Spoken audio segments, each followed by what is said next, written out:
তারা দিন দিন জনবিচ্ছিন্ন হয়ে যাচ্ছেন, জনগণের সমস্যা সমাধান করার দিকে তাদের কোনো ধরনের মনোযোগ নাই, তারা আছেন ওখানে কোরআনবাজি করার জন্য। আসসালামু আলাইকুম। ওয়ালাইকুম আসসালাম। ছাত্র সমন্বয়কদের বিভক্তি অনেক আগে থেকেই শুরু হয়েছে, প্রকার আকার ধারণ করছে। প্রকাশ্যে ছাত্র সমন্বয়কদের কেউ কেউ যেসব ছাত্র প্রতিনিধি সরকারে রয়েছেন উপদেষ্টা হিসেবে, তাদের বিরুদ্ধে প্রকাশ্যে কথা বলছেন গণমাধ্যমের সামনে, এবং তাদের ভিতর যে বিভক্তির রেখা দিনকে দিন প্রকার আকার ধারণ করছে, তা বিভিন্ন ইস্যুতে এগুলো সৃষ্টি হচ্ছে। তার মধ্যে নতুন রাজনৈতিক দল গঠন, উপদেষ্টা নিয়োগ, ছাত্র সমন্বয়কদের কারো কারো যে অ্যাক্টিভিটিস, বিভিন্ন বিষয়ে যে বাড়াবাড়ি করা হচ্ছে, সেসবের বিরুদ্ধে ছাত্র সমন্বয়কদের মধ্যে অনেকেই এখন কথা বলছেন। এবং এই যে বিভক্তির রেখা স্পষ্ট হচ্ছে, এটি নিশ্চয়ই কারোর জন্য ভালো নয়। আমরা এটি চাইনি কখনো। যে ছাত্র সমন্বয়কদের চোখে বাংলাদেশ স্বপ্ন দেখেছিল, সেই ছাত্র সমন্বয়কদের কোনো কোনো ক্ষেত্রে স্বার্থের দ্বন্দ্ব, কোনো কোনো ক্ষেত্রে আদর্শিক দ্বন্দ্ব, এটি নতুন বাংলাদেশ বিনির্মাণের পথে নিশ্চয়ই হয়।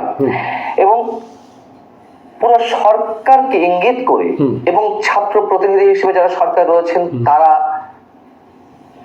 গণঅভ্যুত্থানের সঙ্গে বেইমানি করছেন, এমন কথাও বলা হচ্ছে।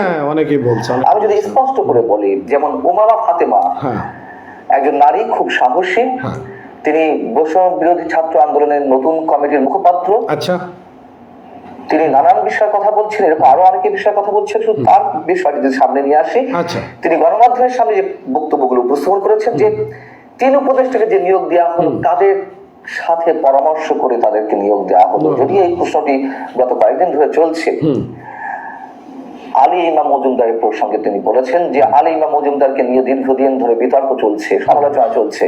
তারপরও তার ক্ষেত্র বিশেষের যে দক্ষতা রয়েছে, তাকে নিয়ে মানুষ হয়তো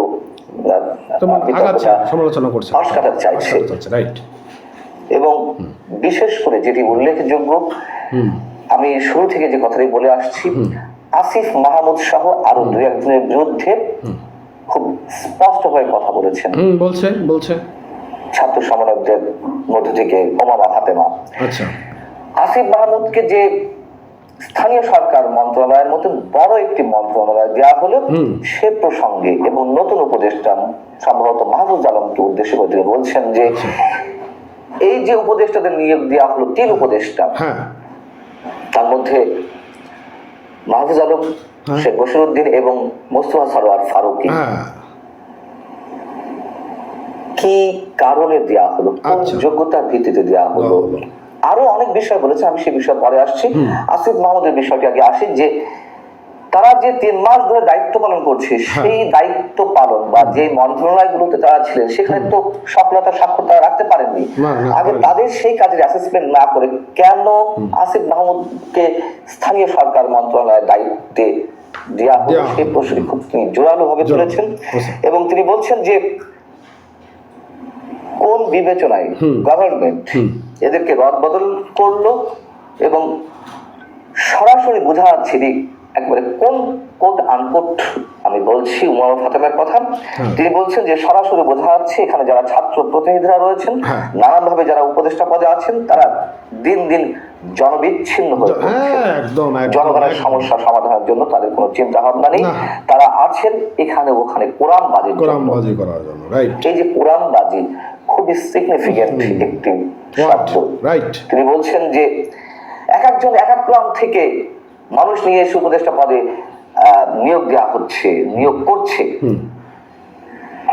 অর্থাৎ যে যার খুশি মতো স্বার্থের জায়গা থেকে উপদেষ্টা পদগুলোতে নিয়োগ দিচ্ছেন পছন্দের মানুষগুলোকে।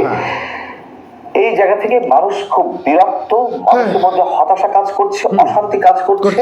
যে 19 উপদেষ্টা এর আগে কাজ করেছেন, নতুন ভাবে 3 জন নিয়োগ দেওয়ার আগে, তারা কি কাজ করেছেন, তাদের জবাবদিহিতা কে নেবে?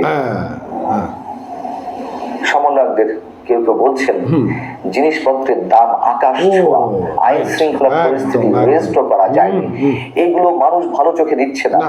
এবং কি ফর্মে সরকার গঠন হচ্ছে, এটা কারো কাছে স্পষ্ট নয়।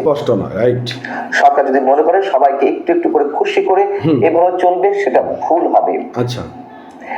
উমামা ফাতেমা যে কথাগুলো বলেছেন, সেগুলো কি সাধারণ মানুষের বক্তব্য নয় এই মুহূর্তে? তিনি সাহস করে কথাগুলো বলেছেন। তিনি বলেছেন যে আর পারছি না, আমাদের মধ্যে মানে তাদের মধ্যে এক ধরনের অস্থিরতা কাজ করছে, এগুলো তারা আর নিতে পারছে না। সরকারকে স্পষ্ট করতে হবে কি তারা চায়। এখন শুরুতে বলছিলাম যে রাজনৈতিক দল গঠন নিয়ে বিভক্তি, কোন কোন ছাত্র সমন্বয়কের যে বাড়াবাড়ি এবং উপদেষ্টা নিয়োগ নিয়ে অনেক কথা বললাম। জাতীয় পার্টি কার্যালয়ে ভাঙচুর করা হলো, জ্বালিয়ে দেওয়া হলো, সেটি কারো কারো মতে ঠিক আছে। ফ্যাসিবাদের দোষর তারা, তাদের রাজনীতি করার অধিকার নেই, কিন্তু অধিকারটা এইভাবে তো হরণ করার কোনো বিষয় নয়।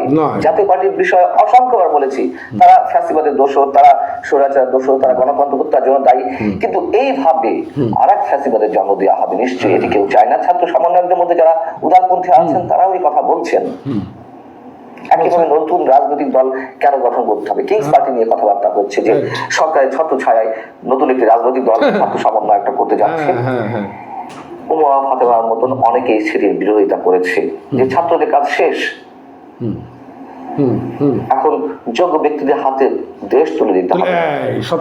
জাতীয় পার্টি কার্যালয়ে আগুন দেওয়া নিয়ে উমা ফাতেমা এবং জাতীয় নাগরিক কমিটি যেটি গঠিত হয়েছে তার সদস্য সচিব আরিফ সোহেল মন্তব্য করেছিলেন যে এর দায়িত্ব বৈষম্যবিরোধী ছাত্র আন্দোলন নেবে না, তার কারণ তাদের সাথে আলোচনা করে এই ধরনের হিংসাত্মক কাজ করা হয়নি।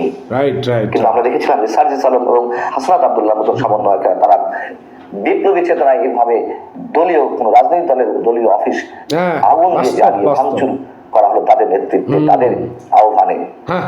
আর আবার ওই স্থানীয় সরকার মন্ত্রণালয় সম্পর্কে একটু বলতে হয়, যেটা আমি বারবার বলছি, কি এমন যোগ্যতা আসিফ মাহমুদের? তাকে ছাত্র প্রতিনিধি হিসেবে রাখা হয়েছিল অন্য মন্ত্রণালয়, ঠিক ছিল, কেউ প্রশ্ন তোলেনি, কিন্তু সেটি সন্দেহের দানা বাঁধছে অনেকের মনে। জাতীয় সংসদ নির্বাচন অনেক পরে করা হবে, তার আগে স্থানীয় সংসদ নির্বাচন করার মাধ্যমে তাদের যে আছে তাদেরকে তুলে নিয়ে আসা একটা পরিকল্পনা আছে কিনা, এবং নানান ধরনের যে প্রকল্প আছে টিআর কাভিকা সহ অসংখ্য কাজ, অনেক বড় মন্ত্রণালয়, তো এইগুলোর প্রকল্পগুলো তাদের সমরাদের দিয়ে বাস্তবায়ন করা বা এই ধরনের প্রকল্প তাদের হাতে তুলে দেওয়ার মাধ্যমে সংগঠনকে শক্তিশালী করা, এই যে একটি বিশেষ উদ্দেশ্য, এটি এখন সবার কাছে স্পষ্ট, যেটি উমা ফাতেমারা নিশ্চয়ই বুঝতে পারছেন, কিন্তু তারা সহজে সেটি গ্রহণ করতে পারছেন না। এবং ছাত্রদের ভবিষ্যৎ নিয়ে নানান ধরনের কথাবার্তা উঠছে, যেগুলো আমাদের পুরো জাতির জন্য হতাশাজনক। আমরা কোনো অবস্থাতেই চাই না যে ছাত্ররা বীরত্বের কাজ করেছিল, অসীম সাহসের পরিচয় করেছিল, তাদের মধ্যে স্বার্থের জায়গা থেকে তাদের চরিত্রটা আমাদের সামনে অন্যভাবে উপস্থিত হোক, এটি আমরা কোনোভাবেই চাই না। একইভাবে চাচ্ছে না ছাত্র সমন্বয়ের একাংশ। বিষয়টি আমাদের জন্য খুবই অ্যালার্মিং। আল্লাহ হাফেজ, ভালো থাকুন সবাই।